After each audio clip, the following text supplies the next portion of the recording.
Entonces, bueno, buenas noches chicos. Hoy vamos a comenzar con la introducción al sistema nervioso central. Una clase básica para que, el sistema nervioso, ¿no? Una clase básica para que ustedes vayan asociando y relacionando pues los conceptos.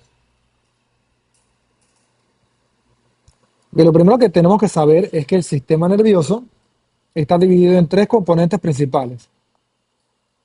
El sistema nervioso central, el sistema nervioso periférico y el sistema nervioso autónomo, ¿sí? Dentro de la división del sistema nervioso central, pues tenemos por supuesto que se divide en dos grandes componentes, en el cerebro, ¿no? En el cerebro y en la médula espinal. El sistema nervioso periférico tiene también dos grandes componentes, que son las raíces de los nervios. En el caso de las raíces, hablamos primero de las raíces que están dentro del cráneo, que son los nervios craneales, ¿no? Abreviados así como NC, nervios craneal, y siempre me van a escuchar diciendo nervio craneal y no par craneal, porque realmente cuando siempre hablamos de, semiológicamente, ¿no? Siempre mencionamos la lesión de un nervio, no de los dos. O sea, muy difícilmente los dos nervios están lesionados, sino solamente uno. Y acá también tenemos pues lo que son las raíces nerviosas, ¿no? ¿Qué son las raíces espinales, ¿no? Las que salen entonces de la médula espinal, ¿sí? Y el sistema nervioso autónomo se divide en dos, principalmente, ¿no?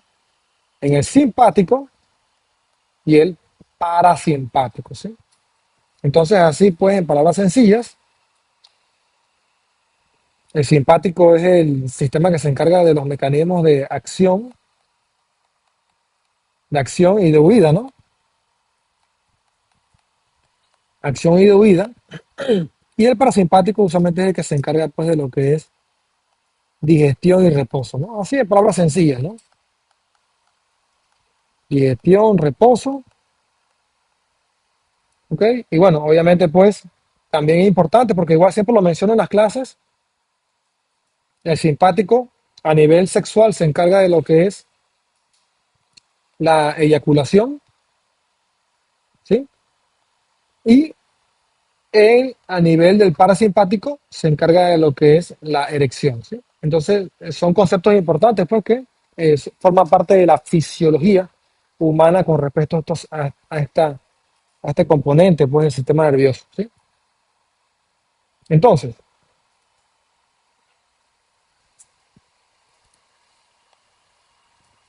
si ustedes tienen un dibujo del sistema nervioso, pues vamos a hacer lo básico, ¿no? Vamos a tener lóbulo frontal, lóbulo parietal, lóbulo temporal, cisura de Silvio, cisura de Rolando, ¿no? Cerebro.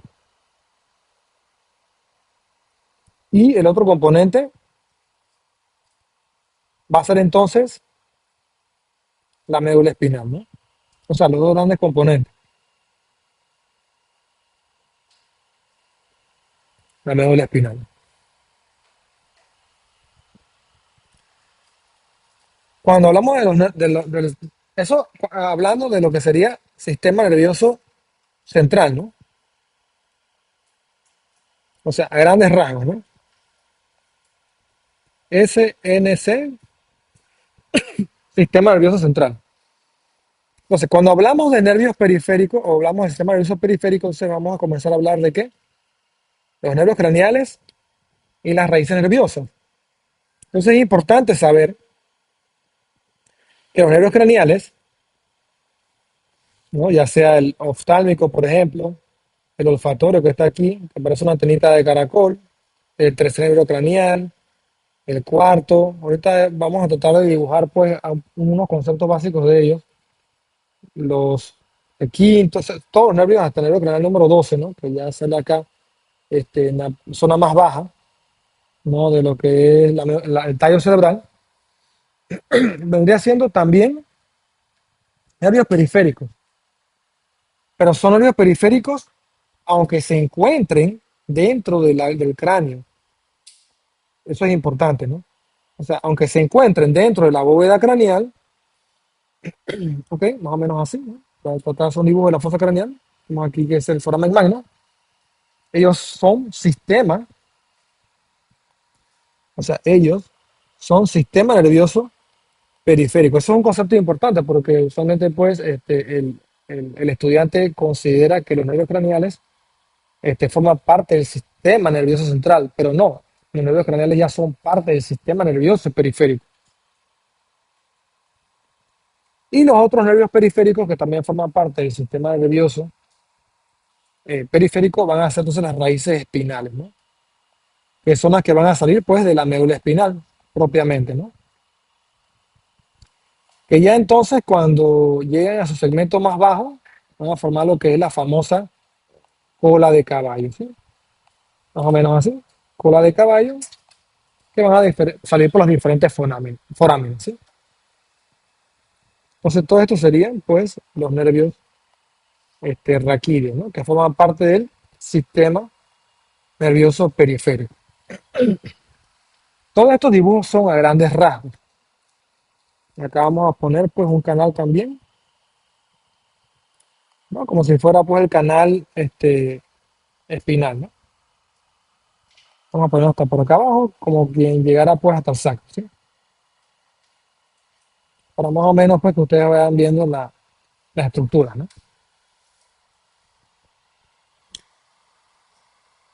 Entonces, el otro componente pues es el sistema nervioso autónomo, que se encuentra en dos lugares principalmente. Vamos a colocarlo de color lila pues, para que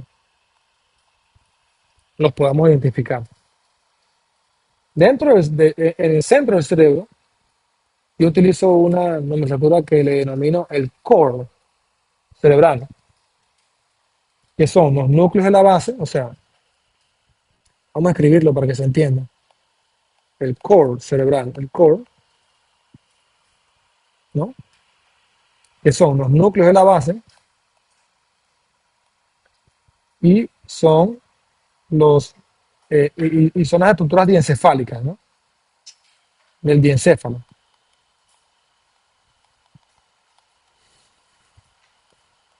Entonces, el diencéfalo tiene cuatro estructuras básicas. Todo lo que termina en álamo sería tálamo, hipotálamo, bueno, ahí hipotálamo, ya se me acabó la página allí, epitálamo, epitálamo y subtálamo, ¿no?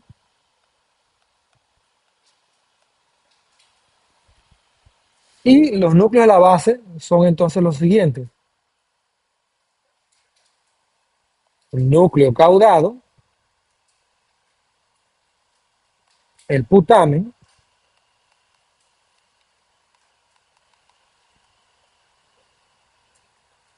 los globos pálidos. Los globos pálidos se dividen en dos.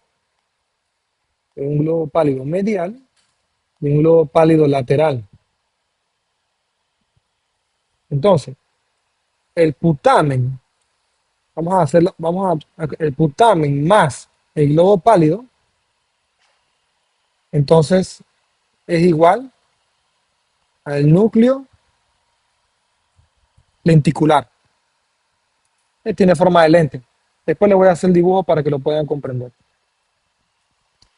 Y el núcleo lenticular más el núcleo caudal conforman lo que es el cuerpo estriado, ¿sí? Que da en la pieza anatómica pues tiene una forma como de estrías. Ahora les voy a hacer unos dibujitos cuando veamos un poquito de la parte encefálica pues para que entiendan eso. Bien, entonces, En el core, en lo que es el hipotálamo, o sea, aquí en lo que es el hipotálamo, se va a encontrar más o menos a este nivel, lo que sería, y vamos a dibujarlo en verde pues, aunque usualmente siempre dibujo todo lo que es espacio de líquido cefalorraquídeo, ventrículos en azul, pero bueno, vamos a dibujarlo en verde en este caso para que no se confunda con el azul que está afuera, digamos por el sistema ventricular, que es algo más o menos así, ¿no? Que tiene forma de C también, ¿ok? Entonces son los ventrículos laterales. Vamos a utilizar el azul de nuevo, ¿no? Sería el ventrículo lateral, todo esto, el atrium, vamos a pintarlo en rojo, el atrium, el cuerno occipital, vamos a pintarlo en amarillo, y el cuerno temporal en morado, para que se entienda, ¿no?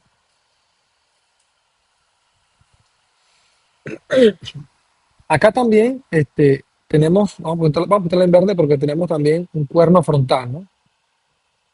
¿Ok? Y entonces está el cuerno, vamos a ponerlo así, para que vamos a acercarnos un poco para que se entienda y poder desarrollar un poquito mejor, ¿no? Del ventrículo lateral tenemos lo que es cuerno frontal, el cuerpo del ventrículo propiamente dicho, el atrium, que es la estructura donde confluye el propio ventrículo, el cuerpo, o sea, el cuerpo del ventrículo, el cuerno occipital y el cuerno temporal, ahí confluyen, ¿no? Forma como una cámara triangular. El cuerno occipital en amarillo y el cuerno temporal en morado. Y obviamente, pues estas partes del ventrículo lateral tienen los mismos nombres de los lóbulos que ocupa dentro del cerebro, ¿sí? Ya vamos a ver los lóbulos, no se preocupen. Si borramos aquí un poquito, vamos a tener para ir armando, ¿no? El cerebro, para ir construyéndolo. Ustedes pueden tener un mejor aprovechamiento. Tenemos el foramen de Monroe, que es el que conecta el ventrículo lateral con el tercer ventrículo. Usualmente el tercer ventrículo tiene una forma así más o menos, ¿no? Algo así. Y después entonces acá está el acueducto de Silvio y el cuarto ventrículo, acá atrás, ¿no? Y después ya entonces Ovex y el conducto ependimario de la médula espinal, ¿sí? El tercer ventrículo, vamos a acercarnos para que se entienda la estructura que estoy explicando, tiene un componente que es, vamos a ponerlo en color amarillo, está bien. Aquí que sería el tálamo, ¿no? El tálamo conforma lo que son las paredes laterales superiores del tercer ventrículo. Para que se entienda, voy a pintar todo el tercer ventrículo en azul. Todo esto es tercer ventrículo, ¿no? ¿Ok? Todo esto es tercer ventrículo en azul. Opa. Este es el agujero de Monroe. Voy aquí, agujero de Monroe, ¿sí? Que es entonces el agujero que conecta el ventrículo lateral con el tercer ventrículo. Y entonces acá abajo, vamos a ponerlo en rojo para que se entienda, está el hipotálamo, ¿no? Así mismo. Y aquí, justamente donde estoy dibujando esta transición de color naranja y con rojo, se forma un surco, que no es más que el relieve que deja el tálamo, que se llama surco hipotalámico. Y este punto lo que estoy haciendo aquí es lo que se llama la adherencia intertalámica, porque los dos tálamos se conectan, ¿no? En la línea media con esa adherencia intertalámica. Entonces, la porción más superior del tercer ventrículo la forma el tálamo,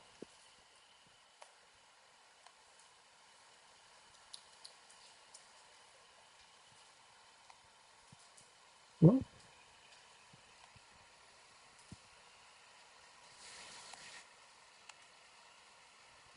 La forma del tálamo, y la porción más inferior del tercer ventrículo la forma el hipotálamo. Entonces, en el hipotálamo, vamos a poner en amarillo para que se entienda, hay una zona que es la zona, vamos a poner en otro color porque pareciera que fuera el color del tálamo. Vamos a poner en verde.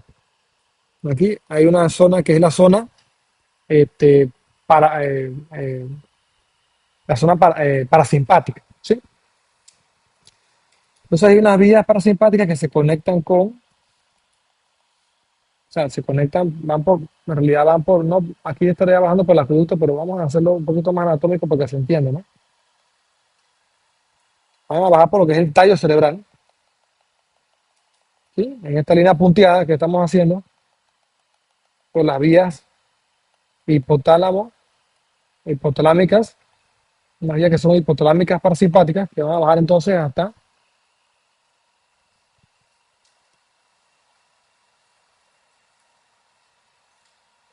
disculpen, perdón, sorry, simpático, perdón, simpático, sorry, simpático. Vamos a ponerle en negro para que se entienda. Simpático, no se ve muy bien, vamos a poner aquí un círculo, vamos a poner acá, simpático, disculpen, simpático, simpático, dinastía parasimpático, perdón, es simpático, una fibra que conectan esto con los núcleos intermedios laterales, porque a nivel de la médula espinal, si hacemos un corte de la médula espinal, aquí hay una H así, que son las astas anteriores, las astas dorsales, las astas anteriores así, ¿no? Y hay unos núcleos, voy a poner en rojo, no son núcleos, son unas astas, parte de las astas, que son las astas intermedias laterales, que entonces allí, esos segmentos simpáticos, ¿no? Vamos a hacer otro corte acá abajo igual, ¿no? Vamos a poner en azul, conducto epididimorio en el centro, ¿no? Y en rojo las astas intermedios laterales. Esa zona se encuentra entre medio de los segmentos medulares de C8 a L2, ¿sí? Entonces esta es la zona simpática.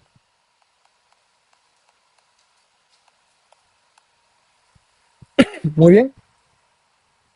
Entonces, la zona simpática son entre los segmentos medulares de las astas intermedios laterales, que son estas rojas. Poner aquí astas intermedio laterales. En realidad es corrido, ¿no? Pero nada para que se entienda, ¿no? Lo de lateral. Y se conectan con el hipotálamo por estas fibras, ¿no? Por esa razón, cuando un paciente tiene, ya tratando de unirlo con la parte clínica, una sección medular, por ejemplo, se fractura una vértebra cervical y se secciona la médula espinal a este nivel, por ejemplo, se corta esta vía. Entonces, al cortarse esa vía, el paciente desarrolla una cosa que se llama shock neurogénico.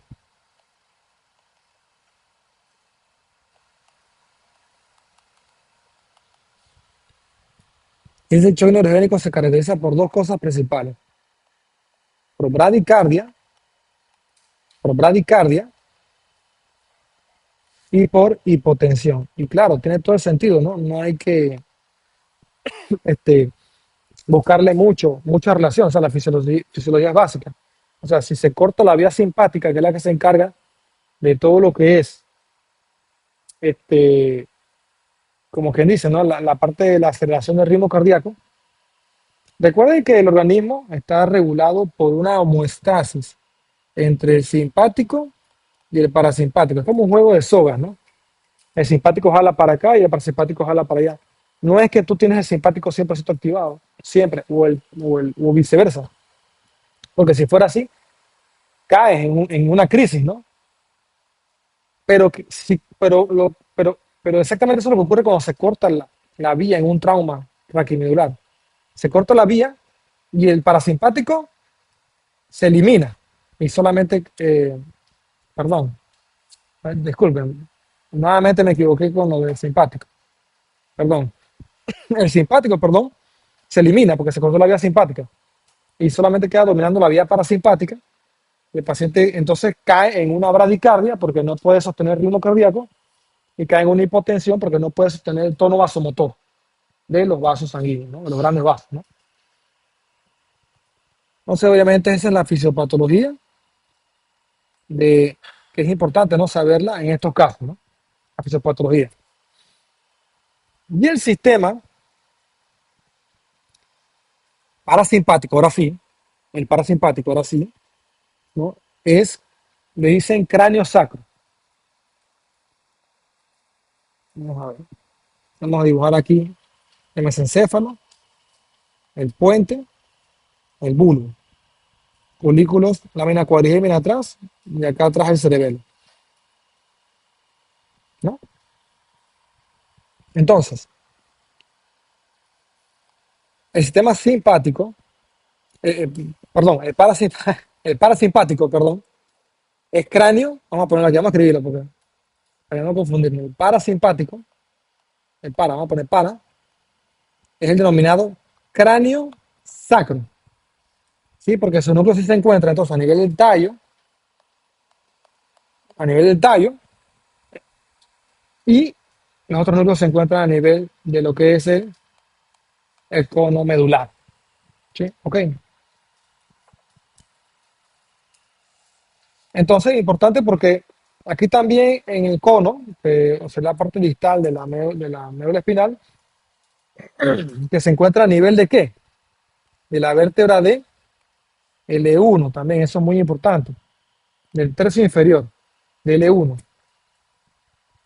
porque de ese segmento para abajo, hasta el sacro, hasta ese 2 más o menos por ahí, ese 2 vamos a tener lo que es la famosa cola de caballo, o igual, o como le dicen, cauda equina, ¿sí? ¿Ok? Entonces aquí también hay unos núcleos que son los núcleos de ONUF, pero esos núcleos son motores solamente, no son, vamos a ponerle en morado, núcleos de ONUF, no son, están usualmente entre lo que es el segmento de C2 y el C4 de la médula espinal. Pero también no confundir segmento medular con segmento vertebral, porque el cono tiene todos los segmentos hasta el C4. ¿Me explico? O sea, esta punta aquí es el C4, por decirlo así, ¿no? Pero la vértebra del L1 está a esta altura. ¿Se entendió? ¿Sí? Entonces no confundir. Segmento medular no es igual a segmento vertebral. Es muy importante porque es una confusión que el estudiante puede tener. ¿Sí? Y aquí caemos en un concepto clínico importante. Y por esa razón es que aquí se puede hacer la famosa punción lumbar. Porque en este espacio, en la columna lumbar, no hay médula espinal. Entonces no hay riesgo de lesionarla. Y aquí se puede hacer la famosa punción lumbar para obtener líquido cefalorraquídeo, ¿no? LCR. ¿Sí? Muy bien. Entonces ya describimos con este dibujo los conceptos más relevantes del sistema nervioso general. ¿Sí? Ok. Ahora vamos a pasar de página. Vamos a hablar entonces de lóbulos cerebrales.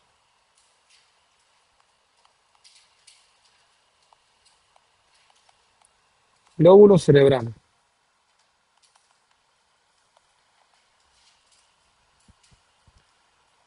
Tenemos que saber que el cerebro lo podemos dibujar sencillamente así, de esta forma. Vamos a tratar de aprovechar un poco más la página, ¿no? Lóbulos cerebrales. Entonces, vamos a hacer nuevamente el dibujo para que se entienda, ¿no? Porque el dibujo tiene su razón de ser. Base, lóbulo frontal, lóbulo parietal, lóbulo occipital, lóbulo temporal, fisura de Silvio, ¿sí? Y Rolando. Ya. Entonces, el lóbulo frontal es todo este lóbulo que está acá, ¿no? Y se divide el lóbulo parietal gracias al surco de Rolando. El surco de Rolando es el que nos da la división entre ambos lóbulos. El lóbulo frontal es un lóbulo que tiene funciones cognitivas, tiene funciones cognitivas y funciones motoras. Las funciones cognitivas usualmente se encuentran más manifiestas hacia lo que es la área más anterior, ¿sí? Y las funciones motoras usualmente se encuentran más manifiestas en lo que es la parte más posterior del lóbulo frontal. Y aquí tenemos pues una estructura que no podemos dejar de colocar, que es el giro precentral o el giro motor primario. Que si lo vemos en los libros y lo extrapolamos,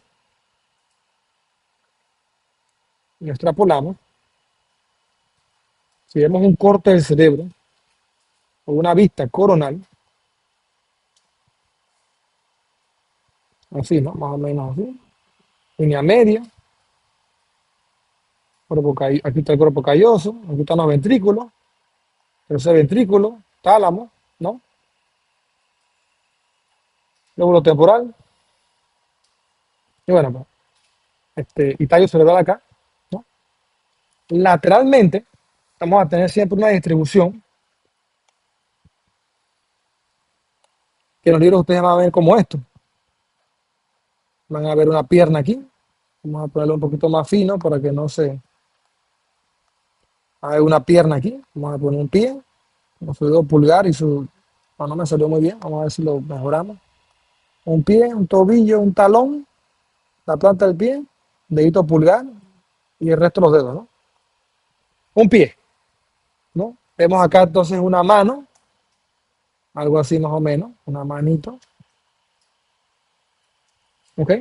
Vemos entonces acá como una especie de cara,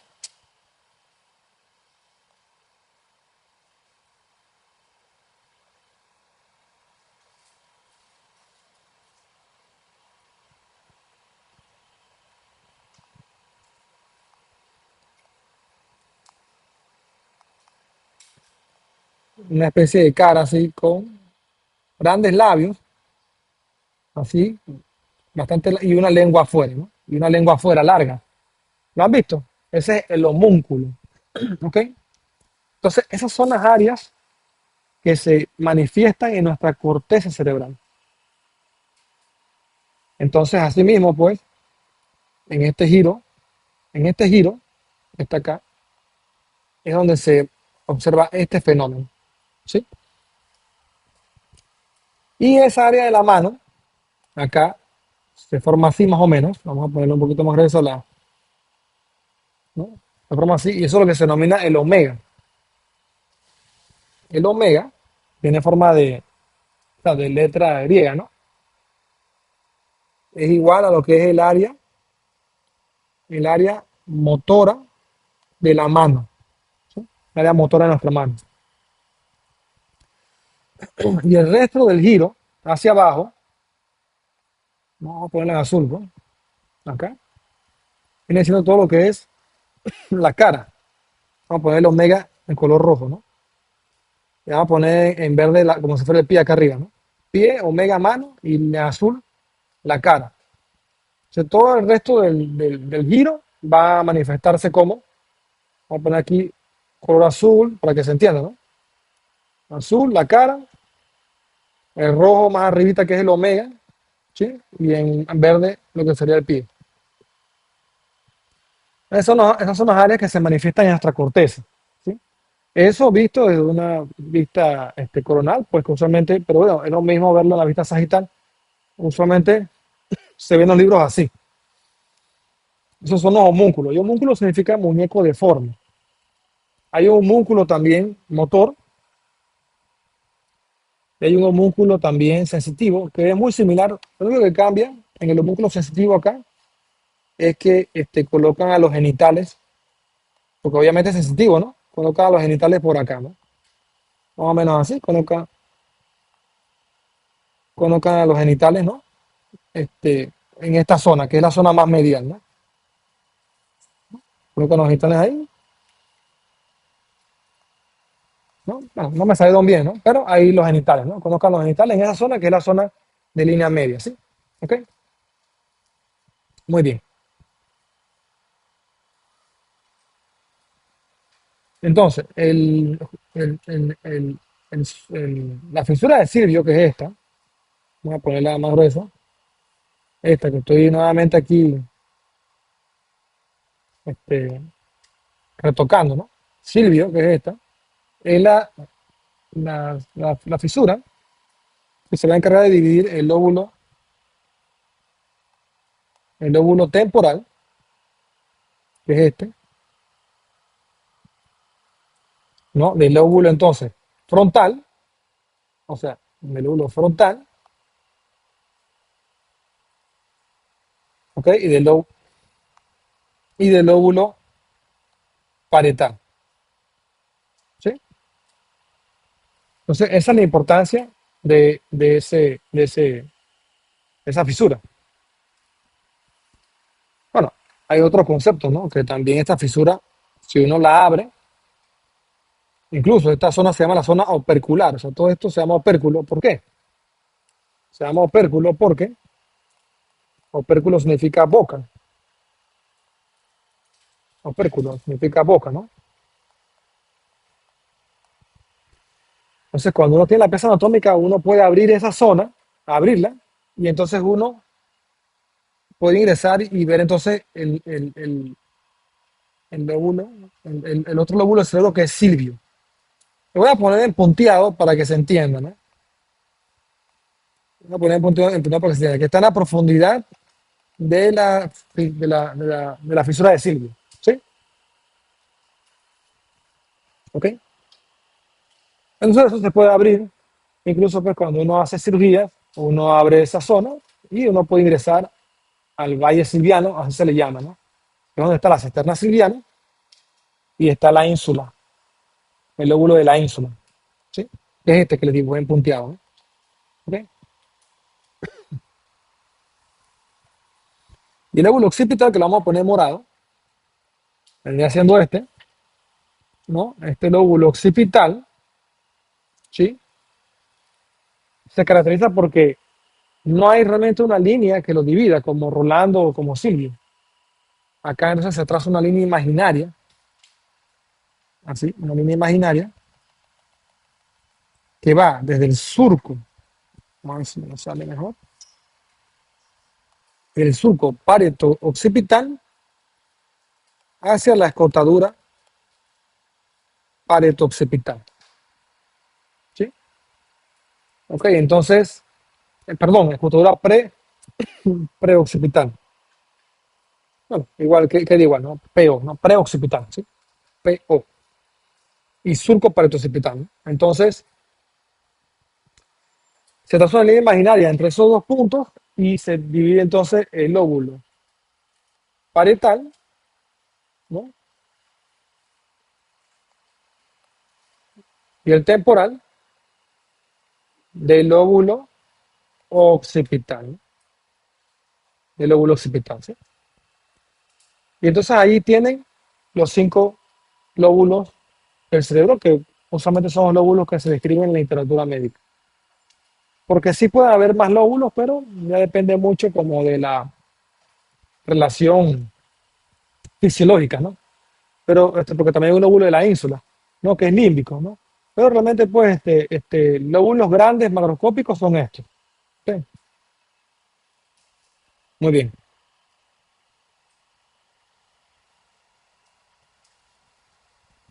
Entonces, repasamos rapidito. Los lóbulos cerebrales son el frontal, que es cognitivo y motor. El parietal, que es sensitivo principalmente, y también para percepción espacial. Percepción espacial. El lóbulo temporal usualmente es para lo que es la memoria, ¿sí? Y también conductas cognitivas, ¿no? Lo que es el miedo, porque ahí está la amígdala, el miedo. Y el miedo es importante porque el miedo nos protege. Si usted utiliza el miedo inteligentemente, usted va a salir adelante. Sí, el miedo lo puedes usar a tu favor para poder proteger. Si lo usas inteligente y racionalmente. Si usas el miedo Sin inteligencia, como por ejemplo salir despavorido, puede que tengas un accidente, ¿no? Yo siempre digo una anécdota, no así sencilla para que se entienda, ¿no? Puede ser que haya un terremoto, un temblor, y tú salgas corriendo del miedo, despavorido, ¿no? Puede ser que te atropelle un carro y no mueras ni siquiera por el temblor, sino por otra cosa, ¿no? ¿Me explico? Y la anécdota de usar del miedo de forma inteligente es que, por ejemplo, ¿no? Usted tiene miedo de caerse un edificio, por ejemplo. No te vas a asomar al borde, porque podrías caerte, ¿no? Entonces eso es utilizar el miedo de forma inteligente, ¿no? ¿Ves?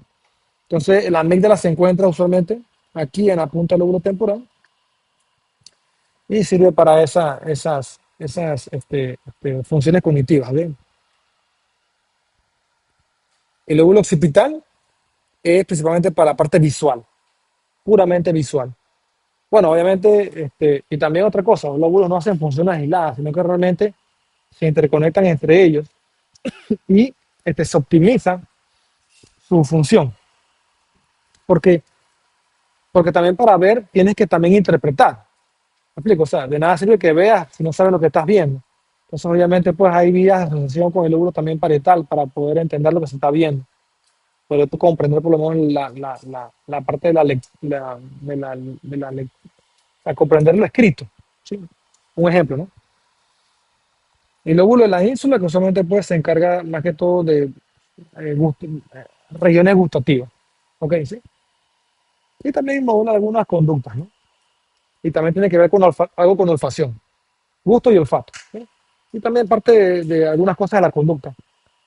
¿Ok? ¿Sí? Entonces, eso pues lo básico con respecto a los lóbulos cerebrales. Muy bien. Ahora vamos a ir como bajando, ¿no? Vamos a hablar un poquito de los nervios craneales, ¿no? Para que se entienda este concepto de los nervios craneales, que es un concepto que hay una clase especial para eso, ¿no?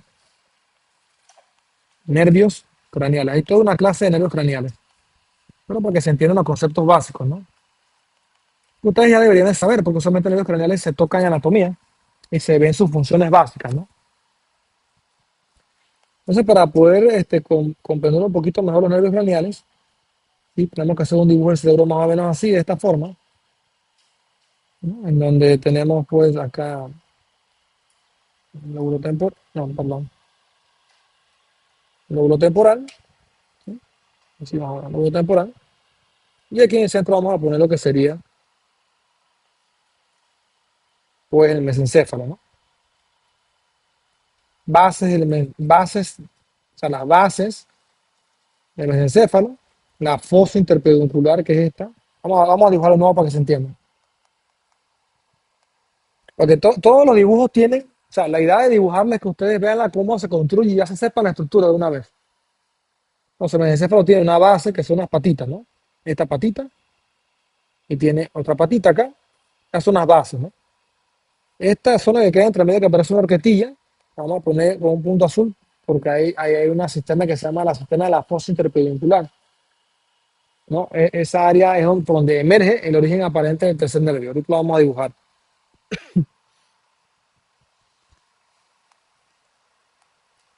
Tegmento y los colículos, ¿no? Atrás. Entonces, base dividida del tegmento por sustancia negra y los colículos pues hacia atrás, que no tienen esa línea así, pero en realidad lo que hay es un acueducto de Silvio, que lo vamos a dibujar así en azul, porque por ahí pasa el licor raquídeo. Y tenemos también aquí los núcleos rojos, así de esta forma. Y vamos a dibujar como unos lunares que tiene este muñequito, porque yo siempre le digo a mis estudiantes que esto parece un oso marihuano, ¿sí? A ver, yo sé que no se entiende, pero vamos a hacer lo que se entienda, ¿no? Vamos a ponerle un puchito ahí, ¿no? Entonces ahí parece un osito marihuano, así le dice el otro Julio César Cruz, con mucho cariño, el osito marihuano, que es un corte del mesencéfalo a nivel de de los núcleos rojos. O, yo también le digo, el Mickey Mouse, ¿sí? Porque tiene las orejitas, ¿sí? Y los ojitos y la boquita, ¿no?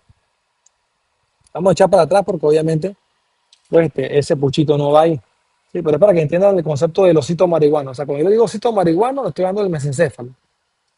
y los lunarcitos bonitos que tiene el osito son los núcleos de los nervios oculomotores. Que son dos núcleos, por cierto. Un núcleo es el parasimpático, que es el núcleo de Edinger-Westphal, núcleo parasimpático de Edinger-Westphal, y los otros núcleos son los núcleos motores prin- principales, ¿no? Del tercer nervio craneal, ¿sí? Entonces, bueno, pues, eso era más o menos para que vieran un poquito de la estructura del mesencéfalo.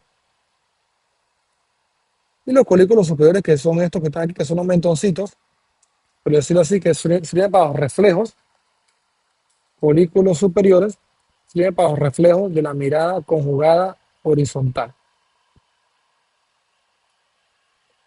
No, perdón, la mirada conjugada vertical. Mirada conjugada vertical. ¿Sí? El, el tegmento, lo vamos a poner así de amarillo, todo esto es tegmento, ¿no? Porque también, bueno, eso después lo vamos a ver cuando hagamos tallo cerebral, ¿no? Pero recuerden, ¿no? Las primeras clases siempre están como más llenas de conceptos, ¿no? Pero es para que vayan familiarizándose, ¿no? Tegmento es todo esto, ¿sí? Y la sustancia negra sí es esta, y es negra porque ahí sí el color no cambia, porque la sustancia negra se encuentra en los pacientes, ¿sabes? Se encuentra en todos los mesencéfalos y cuando se deteriora esta estructura, hay un deterioro de esa estructura, entonces el paciente va a sufrir de una enfermedad que se llama Parkinson, que es un trastorno de movimiento con el lentecimiento del movimiento, o sea, hay bradiquinesia, o mejor dicho, movimientos lentos, ¿sí? Ok. Y vamos a ponerlo en qué color puedo utilizar. Vamos a ponerle morado, ¿no? Y la base de los. Bueno, vamos a ponerlo en tres colores, de hecho, porque aquí hay un concepto importante. Hay un tercio así, más medial, que es para las fibras frontopontinas.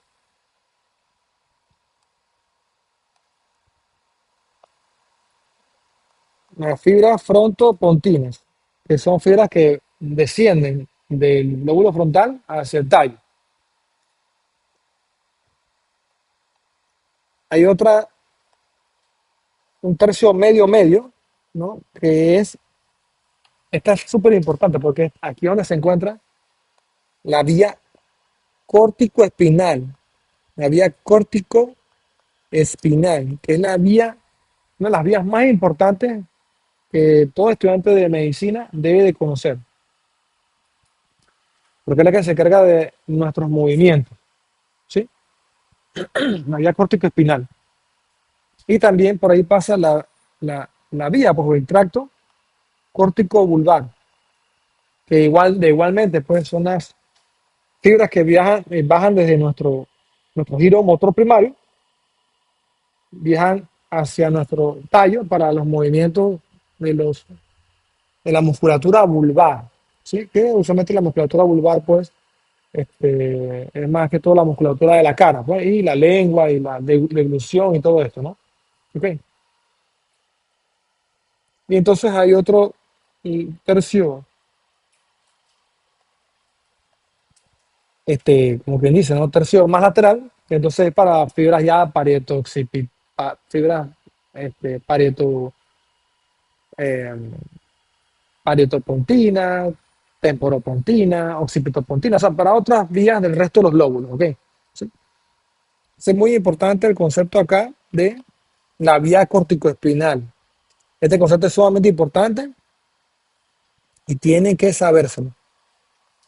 Tienen que sabérselo, ¿no? Esto es uno de los conceptos más importantes que se trata en la materia, ¿no?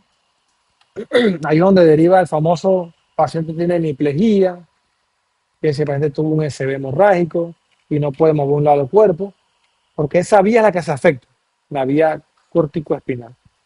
Que después no se preocupen, la vamos a desarrollar con bastante detalle para que ustedes vean todo su recorrido a nivel del cerebro. Entonces, bueno, vamos a ver. ¿no? Volviendo nuevamente al tema de los nervios craneales, ¿no? Porque me gusta también a veces cuando presento una imagen, ¿no? Como desarrollarlo un poco, ¿no? Para que no se quede en el olvido. Acá tenemos, por supuesto, el primer nervio craneal. Lo vamos a poner de amarillo, ¿no? Como son los nervios, ¿no? De amarillo. Este nervio es el nervio olfatorio. ¿Sí? Tiene esta característica. Se encuentra en la base del lóbulo frontal, ubicado específicamente en lo que es en un surco que divide el giro recto, que es este giro que está acá, ¿ok? De los giros entonces, este, de los giros orbitales.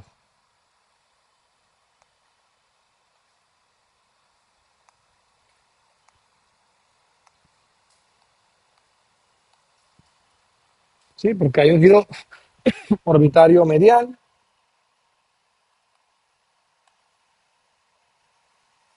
un giro orbitario medial, un giro orbitario anterior, un giro orbitario posterior y un giro orbitario más medial, ¿no? Que ya da hacia la cara, perdón, más lateral que da hacia la cara lateral. Y este de aquí, este giro que está aquí es el giro recto, ¿no? Todo esto acá es giro recto, ¿no? Que son giros que se encuentran a nivel de la base del lóbulo frontal. Este es el giro recto,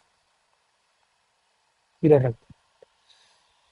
Entonces nuestro nervio olfatorio tiene una estría olfatoria, vamos a ponerla más gruesa, acá, que se divide así, que se llama trígono olfatorio. De esas vías hay unas que viajan hacia la corteza entorrinal, hay otras que viajan hacia las regiones más centrales hipotalámicas, ¿no? ¿Ok? Es importante conocer aquí que a nivel de este punto, donde está este trígono olfatorio, el trígono olfatorio, se encuentran unos puntitos, lo vamos a poner en rojo, un poco más grueso, así, que es la sustancia perforada anterior, porque si hay una sustancia perforada anterior, también hay una sustancia perforada posterior. La sustancia perforada posterior se encuentra justamente por aquí, por encima de la fosa interpeduncular, ¿sí? Entonces, por allí es un área de acceso para ramas perforantes de las arterias cerebrales del polígono de Willis, que alimentan las estructuras profundas, como los núcleos de la base y las regiones del diencéfalo. ¿Ok? Muy bien. Después tenemos el segundo nervio craneal,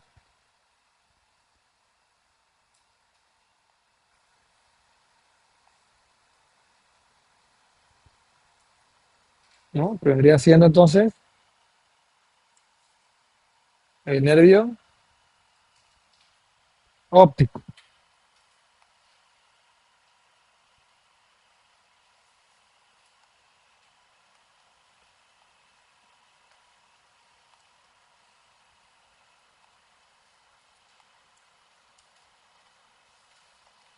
¿no? Nervio óptico.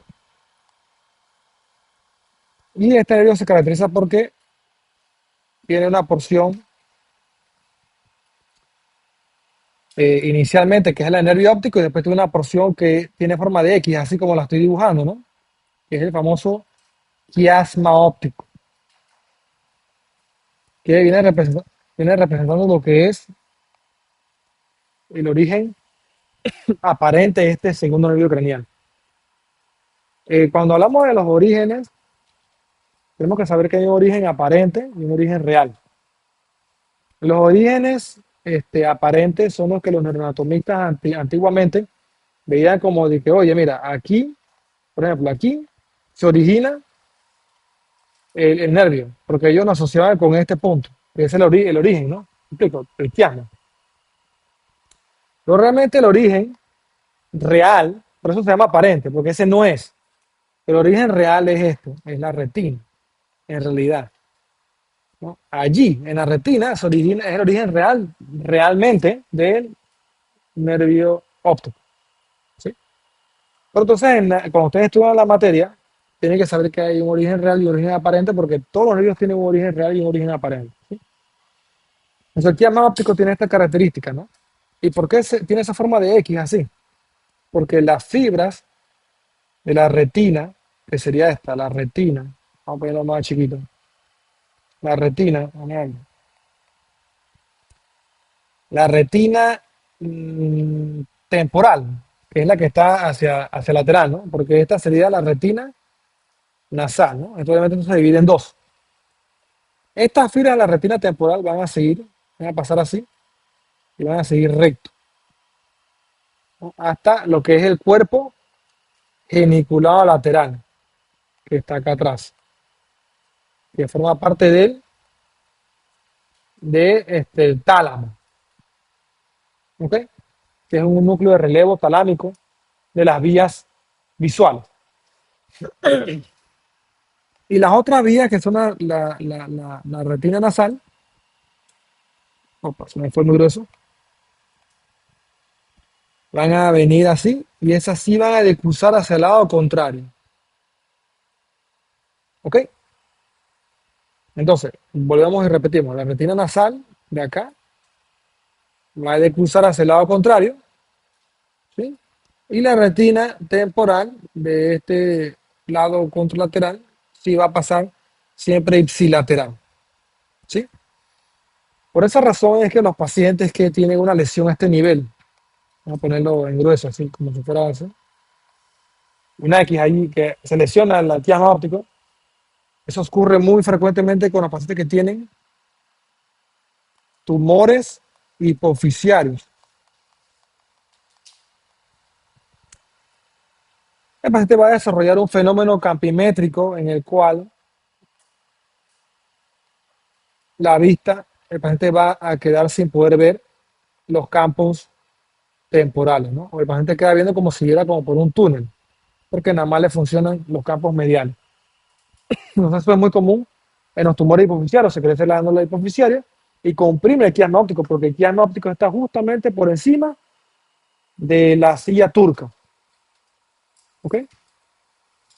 Entonces obviamente pues el paciente va a tener este trastorno este, visual, sumamente importante y de relevancia clínica importante.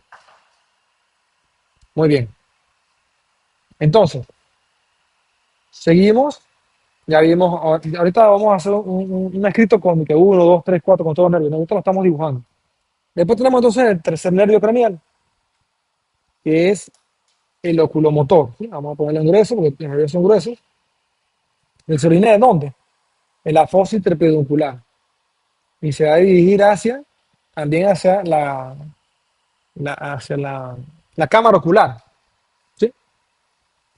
Para los movimientos, ¿ok? Para los movimientos de la musculatura extraocular. ¿Qué músculos mueven este nervio craneal? El músculo recto medial, músculo recto superior, músculo recto inferior, músculo oblicuo inferior. El elevador del párpado, ¿sí? Para mantener los párpados abiertos, ¿sí? Y el músculo constrictor de la pupila, porque es el que se carga de la miosis. O sea, el músculo constrictor de la pupila para la miosis. Cuando el tercer nervio craneal se daña, el paciente entonces produce lo que se llama una dilatación pupilar, que es un fenómeno sumamente importante porque indica que el paciente tiene una herniación cerebral. El músculo constrictor es este, ¿no? El que estoy haciendo de forma radial, ¿sí? Bueno, hay un músculo constrictor y un músculo dilatador, ¿no? Pero bueno, para que se entienda, ¿no? La pupila queda dilatada de un ojo y eso indica que hay una herniación cerebral de ese lado, una herniación uncal. O sea, el uncus, que es esta estructura que está acá, vamos a ponerla en violeta, vamos a ponerla grueso, grueso, todo grueso. El uncus que está aquí, que es donde se encuentra el área del hipocampo, así, ¿no? Que es lo que se llama la colita, el caballito de mar, y tiene esa forma, ¿no? Así como el cinnamon roll, ¿ok? Comprime el tercero y lo lesiona. Eso es cuando aumenta la presión intracraneal, ese lóbulo se mueve hacia acá, comprime el tercer craneal y comprime incluso el tallo cerebral. O sea, lo comprime también hacia acá, ¿ok? Y eso ocasiona este, esta clínica, ¿no? Y eso te está diciendo a ti que el paciente muy probablemente haya que hacer una cirugía urgente porque, digo, un ejemplo puede ser que esté desarrollando un hematoma muy grande acá afuera y eso le está comprimiendo el cerebro hacia adentro. ¿Me explico? ¿Sí? Y requiere entonces una cirugía urgente. Y eso es muy frecuente. Eso se ve todos los días en los cuartos de urgencia. Entonces la nemotecnia es así para que se acuerden. Porque recuerden que es esa función del músculo constrictor de la pupila. ¿De dónde viene? Viene de el núcleo, opa, se me fue muy grueso, del núcleo de Edinger-Westphal, que es un núcleo parasimpático, ¿sí? Que es uno de los núcleos parasimpáticos de los nervios, de los que se encuentran en el tegmento mesencéfalo para los movimientos del ojo, ¿sí? Entonces, este núcleo es parasimpático, o sea, este núcleo es parasimpático. Entonces, recuerden que lo parasimpático entonces produce constricción y lo simpático produce dilatación. A ver, pero para que se acuerden, la nemotecnia es así. Cuando pasa una chica simpática, el muchacho abre los ojotes. ¿Sí? Ok. Eso es para que se acuerden de que el simpático dilata la pupila. Por eso, simpático dilata la pupila. Entonces, ¿por qué la pupila se dilata cuando se lesiona el tercero? Por eso, porque nada más queda funcionando el simpático. Y como no se puede contraer, porque el parasimpático está lesionado, este queda dominando y la pupila se dilata entonces. ¿Ok? ¿Sí? Muy bien. Vamos entonces a hacer otro dibujo, porque obviamente ya me quedé corto, ¿no? Bueno, no, perdón, todavía puedo hacer un nervio más, porque estoy a esa altura. Estoy todavía a la altura del dibujo que estoy haciendo del mesencéfalo. Otro nervio que se llama, obviamente, aquí en este caso, los núcleos del nervio oculomotor, del tercero, se encuentran a nivel de los núcleos rojos. O sea, estos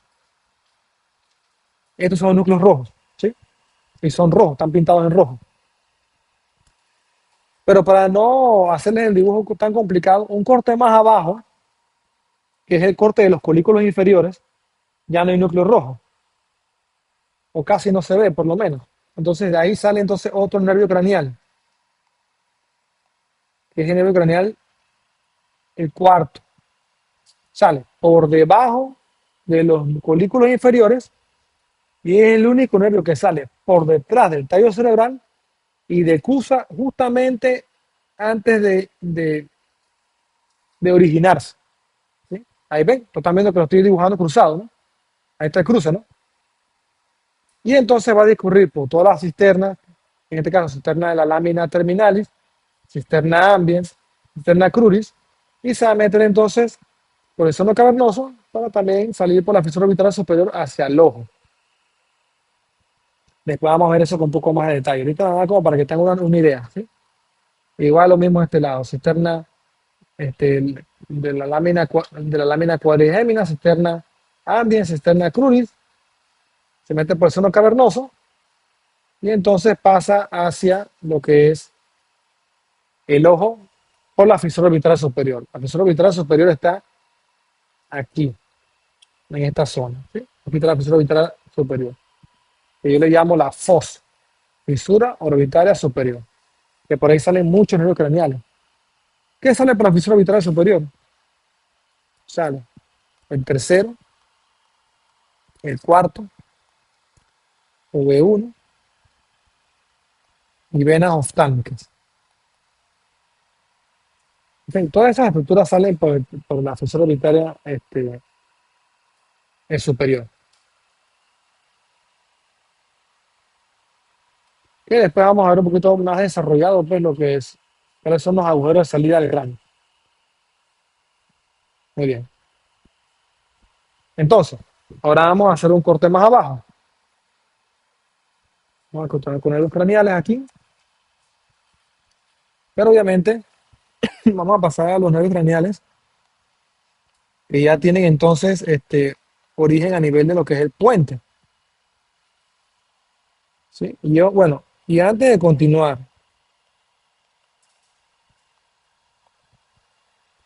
hay un concepto importante aquí que quiero dejar claro. Bueno, en realidad ese concepto es más básico aún, debe estar acá adelante, así, acá. ¿Cuáles son las tres partes del tallo cerebral? Las tres partes del tallo son mesencéfalo, puente y bulbo. Esto es un concepto sumamente básico, sumamente básico. Eso lo debe saber cualquiera. Entonces, ahora vamos a, ya dibujé el mesencéfalo.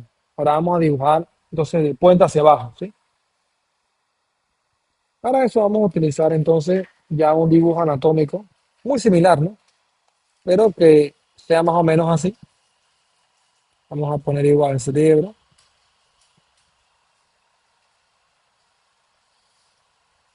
¿no? Lóbulo temporal. Y entonces vamos a dibujar aquí de nuevo los pedúnculos así, pero ya me voy a ir como hacia abajo así. Me voy a dibujar entonces el puente así, el puente, y entonces así, me voy a ir más abajo y voy a dibujar entonces el, el, el bulbo, ¿no? Sí. Vamos a, vamos a borrarlo un poquito aquí para que quede más nítido el dibujo y y el bulbo, ¿no? Así. Aquí sería entonces, vamos a ponerlo en el triángulo, las pirámides para que no se enreden, ¿no? Que ya es bulbo, el surco bulbopontino y las olivas.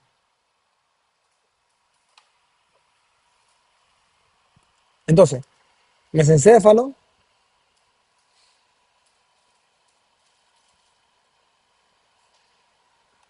puente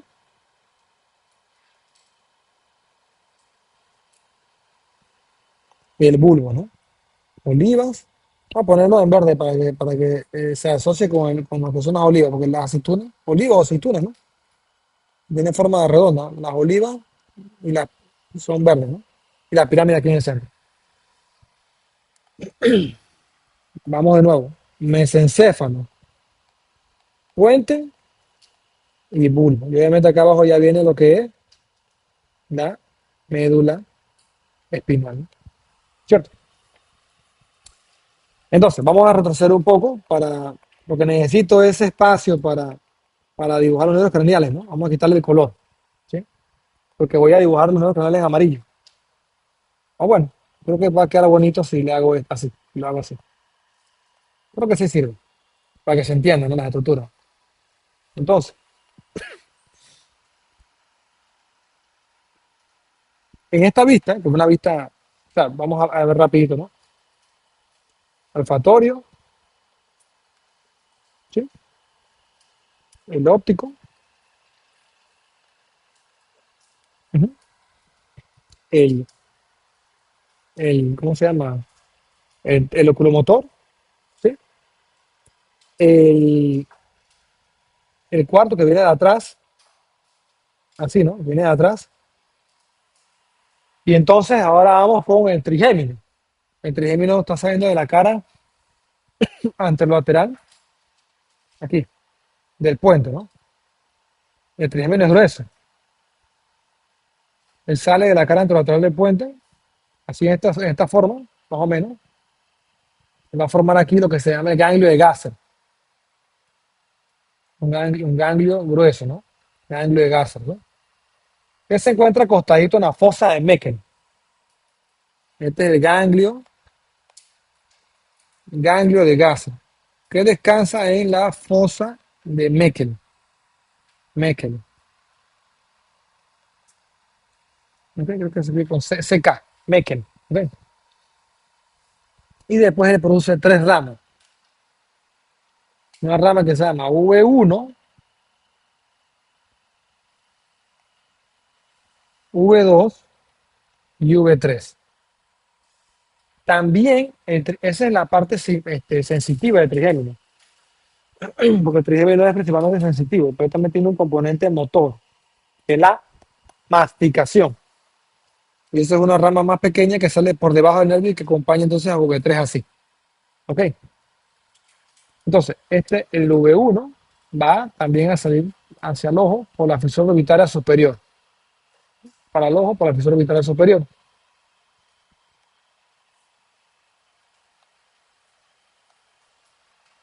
¿No? V2 se va a dirigir hacia lo que es la fosa pterigopalatina.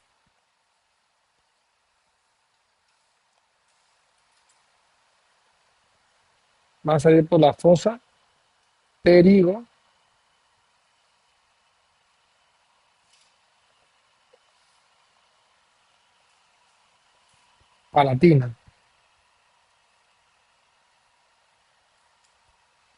Fosa pterigopalatina. Por el agujero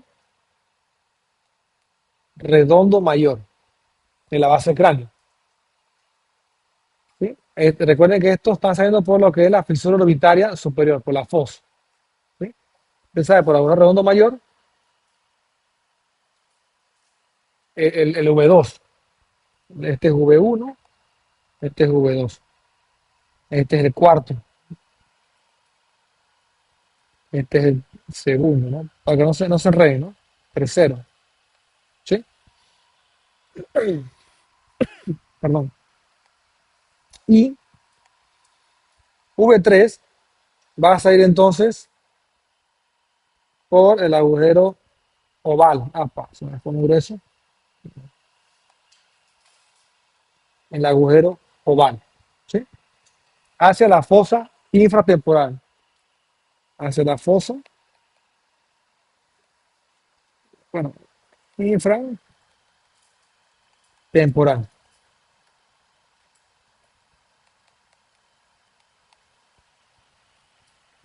Y la rama motora también va a salir por allí, que es más fina, más delgada.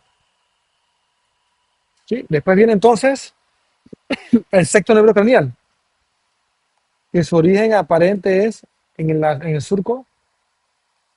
Vamos a hacerlo más delgado porque este nervio es bien fino. Sale del surco bulbo pontino. Es el surco que divide el puente del bulbo. O sea, este surco. Este, ¿no? ¿No? Aquí. Surco bulbo pontino. Y sale el sexto nervio craneal. Y entonces igual va a venir y va a subir por la cisterna prepontina y se va a meter hacia la fosa media por lo que es el famoso canal de Dorel. Vamos a ponerlo en otro color, esa flecha, para que no piensen que es un nervio que sale para allá. Canal de Dorel. ¿Sí? Y entonces va a meterse este nervio directamente hacia lo que es también el seno cavernoso. Y el seno cavernoso está aquí. Vamos a pintarle en morado así, ¿ves? Aquí, está aquí. Porque es una estructura de tránsito por donde pasan, incluso V2 pasa por acá, por el seno cavernoso, ¿sí? Ok. No se preocupen, después lo vamos a ver con más detalle, pero para que más o menos vayan armando la estructura básica del cerebro, ¿sí? Y va entonces a dirigirse también hacia adelante para salir por la fisión orbitaria superior, ¿no? Hacia la cámara del ojo.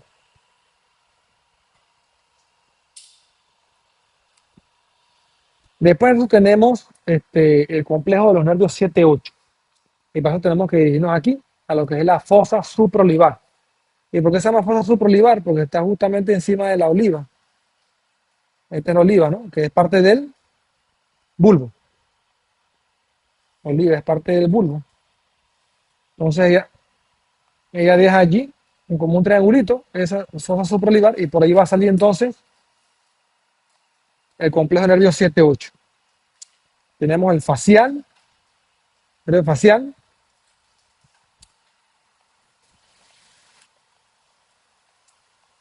con que es puramente motor, acompañado entonces por el nervio intermediario de Rysberg, ¿sí? Que es todo lo que es parasimpático, perdón, y sensitivo del séptimo nervio craneal. Este es Rysberg.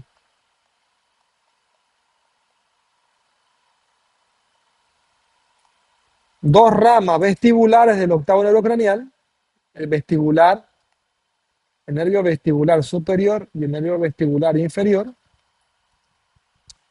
y la rama coclear, nervio coclear, ¿ok? Que entonces estos ya sí son del octavo nervio craneal, ¿sí?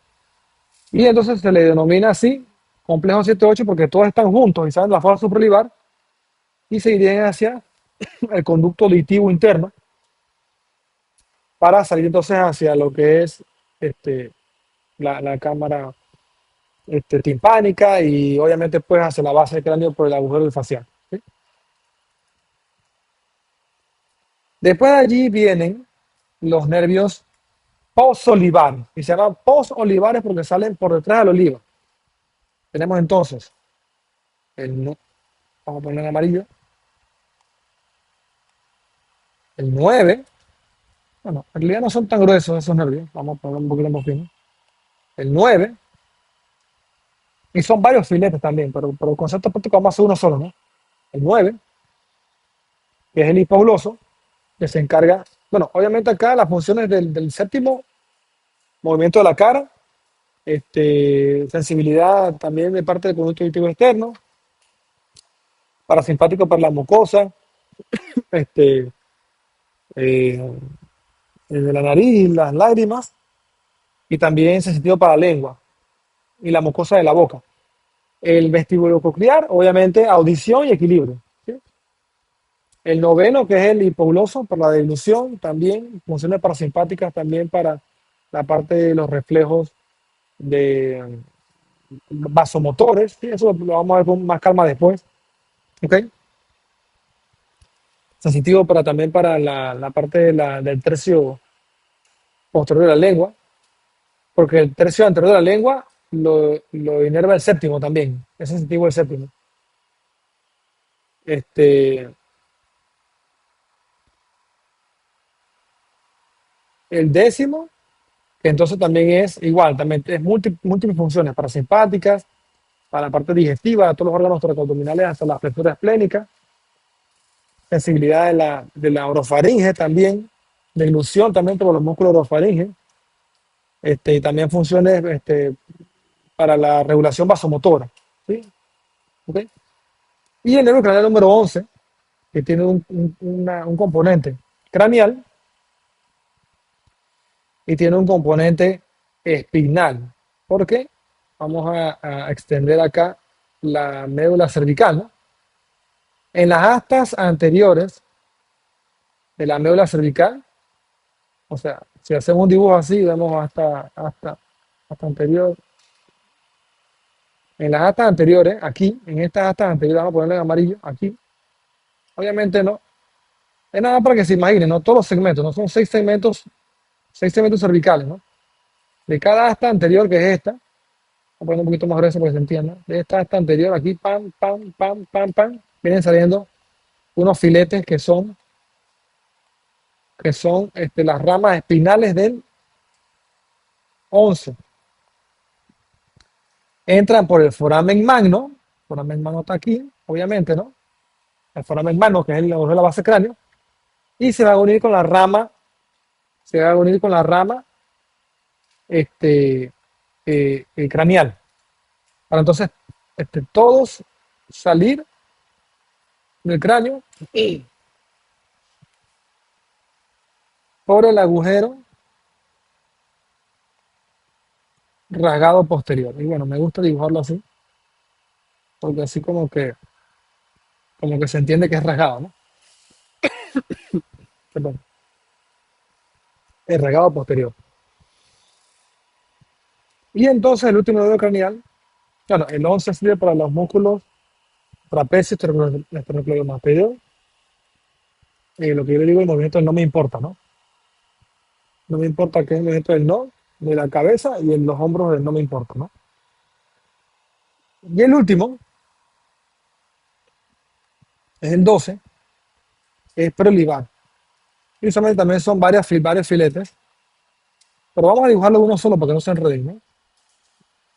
Que es prelibar, o sea, sale por delante del oliva. Estos salen por detrás del oliva, o sea, estos salen así, por detrás del oliva, este sale por delante del oliva. ¿Ok? Y ese es para los movimientos de la musculatura de la lengua, para poder hablar y deglutir, ¿no? El número 12.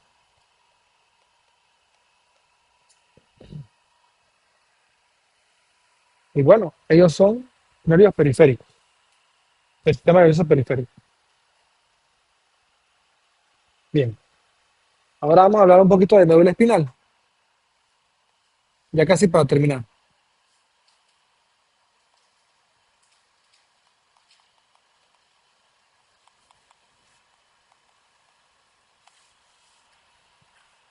Entonces la médula espinal se inicia en el agujero magno y se origina y se va hasta L1. O sea, foramen magno, ¿sí? Y llega, se origina allí. Acá también hay un concepto importante, que es la decusación de las pirámides. Las pirámides son a base del bulbo y por allí pasa la vía corticoespinal. Entonces, en ese punto, cuando el bulbo se convierte en médula espinal, ellos van a decusar, ¿no? Entonces, en esa decusación también es un punto de origen, así, de la médula espinal. El libro también lo considera punto de origen, ¿no? De la decusación de las pirámides. Y llega hasta L1, hasta el tercio inferior del L1 de la vértebra L1. ¿Sí? De ahí entonces viene todo lo que es cola de caballo. ¿Saben? Los nervios, vamos a poner un poquito más gruesos, nervios espinales, que son 31 pares de nervios. Vamos a resumir aquí. Son 31 pares de nervios raquídeos. ¿Ok?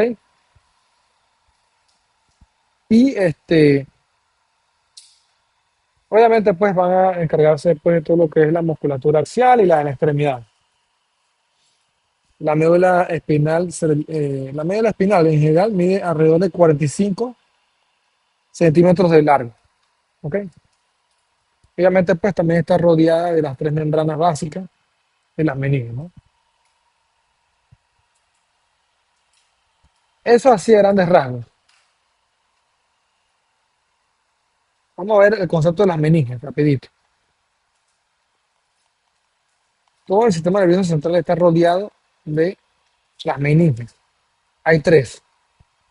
La dura madre, que es gruesa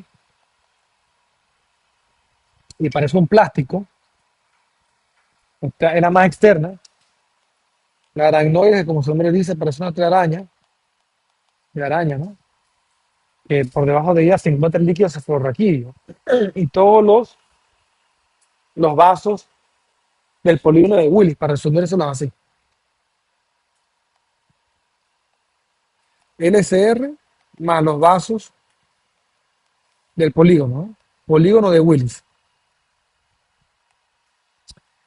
Y la pía madre, que la pía madre pues está en íntimo contacto con la corteza y usualmente no se puede disecar. Se confunde un poco con la corteza. Se confunde con la corteza, no se puede disecar como tal. Entonces, obviamente estas membranas son importantes porque van a rodear a todo el sistema nervioso central y lo van a proteger y también le van a dar soporte. Y el líquido cefalorraquídeo también da soporte de estabilidad. Amortigua los golpes también del sistema nervioso, ¿sí? Protege. También dicen que nutre, pero realmente pues más es como un mecanismo de protección. Vamos a aprovechar aquí la, la, la columna, tiene tres curvaturas, así.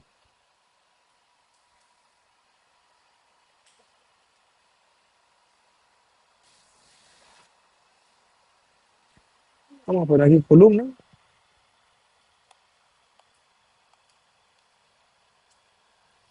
tiene tres curvaturas. Una columna, una curvatura que es la curvatura cervical, que esa curvatura cervical es, bueno, igual, en realidad esta es la columna vertebral, porque la médula espinal no tiene esa curvatura como tal, realmente ya está dentro de la columna. La médula espinal sí lo que tiene son unos ensanchamientos así, unos ensanchamientos, ¿no? Esos ensanchamientos sí son el ensanchamiento cervical y el ensanchamiento lumbar, porque esos ensanchamientos corresponden es con la mayor cantidad de raíces que salen tanto para los miembros superiores como para los miembros inferiores. ¿Ok? ¿Sí? Esa es la médula espinal, pero la columna tiene tres curvaturas. La cervical tiene una curvatura que es lordótica.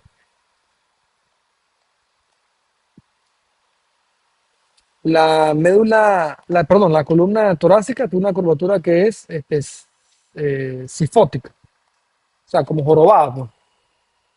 La lumbar nuevamente tiene una curvatura lordótica, ¿sí? Y uno se acuerda porque uno se acuerda del concepto de la lordosis de la embarazada. Cuando la mujer está embarazada, obviamente su cavidad uterina, pues, o sea, su cavidad abdominal, su piso pélvico, todo está más agrandado, obviamente hay más peso hacia adelante y le cuesta un poco más caminar. Entonces, usualmente como que se agarra la espalda y camina como un poco jorobada, no jorobada, sino como muy angulada hacia adelante. Entonces, eso le llaman en medicina pues, clínica el orgullo lordótico de la embarazada. ¿Sí? Es así como cuando es así como que le pesa la barriga, ¿no? ¿Sí? Entonces, lordosis pues indica eso, ¿no? Esa curvatura este, en ese sentido, ¿no? Y lo otro también que hay que saber es que ¿por qué la médula espinal llega hasta L1? Porque en el embrión sí llega hasta el sacro, pero después cuando es feto y recién nacido llega hasta el E3. Y así pues a medida que va el desarrollo va subiendo porque la médula espinal tiene un desarrollo más lento que el que tiene el esqueleto. Entonces el esqueleto se desarrolla más rápido. La médula se queda como ya detrás, como quien dice, ¿no? Entonces se queda como rezagada. Entonces por eso es que las raíces de la cola del caballo, ¿no? Comienzan entonces a alargarse, ¿no? Y se forma entonces la caudequina, porque obviamente esas raíces tienen que salir por la forámina de las vértebras inferiores, ¿sí? Ese es el concepto de por qué la médula espinal está más arriba la, que el- que la misma columna ósea, ¿ok? Eso es importante. Otro concepto importante, ya casi para terminar, este, es el concepto de fibras blancas,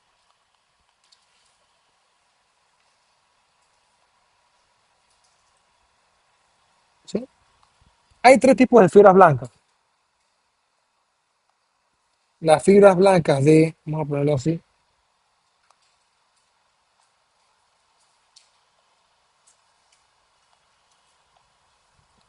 las fibras blancas de asociación, las fibras blancas las fibras blancas comisurales y las fibras blancas de proyección.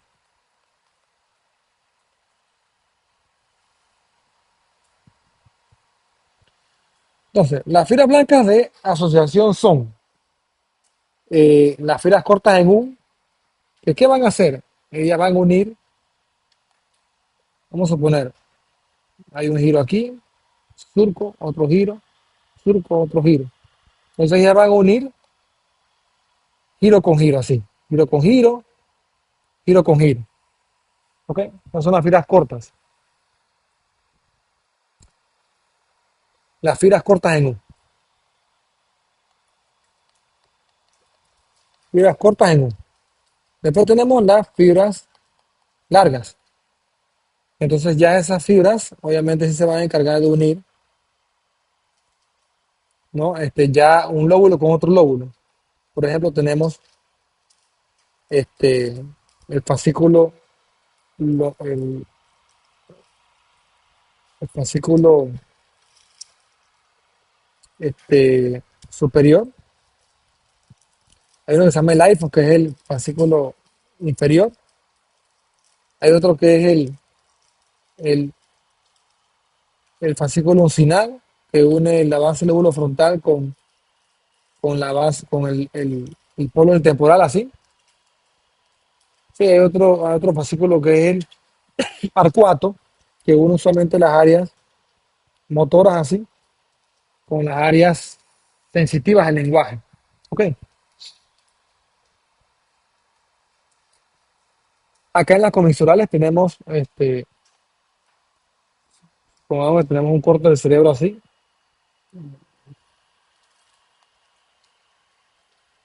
como que tenemos un corte del cerebro coronal,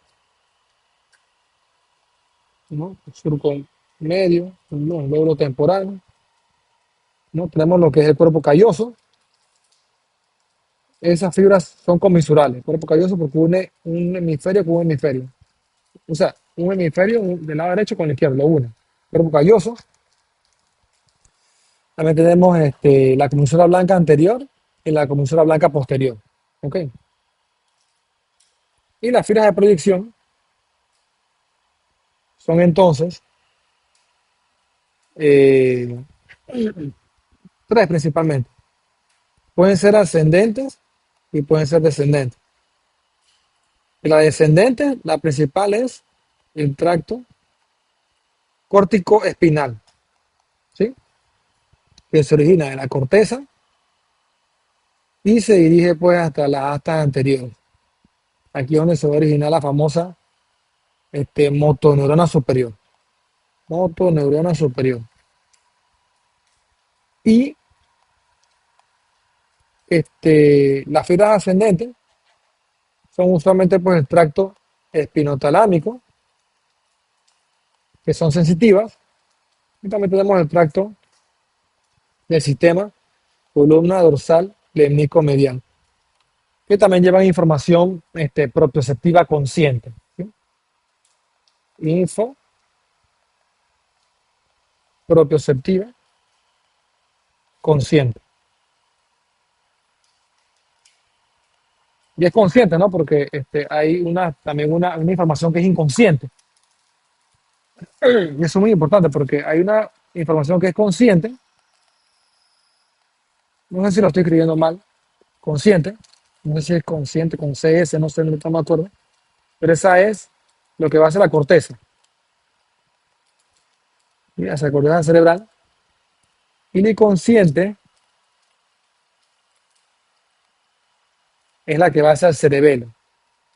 Entonces eso es muy importante porque los tractos, porque hay unos tractos que se llaman los tractos espino cerebelosos, que hay uno que es anterior y hay otro que es posterior, Fletcher y Gower se llaman, son inconscientes. ¿Sí?